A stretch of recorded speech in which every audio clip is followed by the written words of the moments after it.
वडिलांचं. आणि लग्नाच्या नंतर कुणाचं होतं? नवऱ्याचं. याचं कारण काय? लग्नाच्या आधी एक मुलगी आपल्या बापावर खूप विश्वास करते, तिच्या मागे तिच्या बापाचं नाव आहे, पण स्वतःच्या बापाचं नाव बदलून ती नवऱ्याचं जर नाव लावत असेल, त्या मुलीचा त्या नवऱ्यावर विश्वास किती असेल लक्षात घ्या.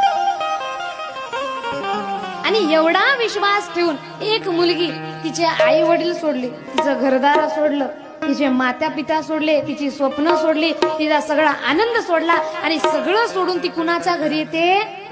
एका पुरुषा, फक्त तुमच्या एकासाठी तुमच्या घरी येते. जसे शास्त्रानं पत्नीसाठी नियम सांगितले, प्रथम नियम हे पुरुषासाठी आहे. तुम्ही तिला एकटे तुमच्या स्वतःच्या भरोश्यावर घेऊन आले तर तिचा सांभाळ करणं, तुमच्या घरामध्ये ती यायली, तिला मन न दुखणं, हे तुमचं प्रथम कर्तव्य आहे पुरुषांनो, लक्षात ठेवा.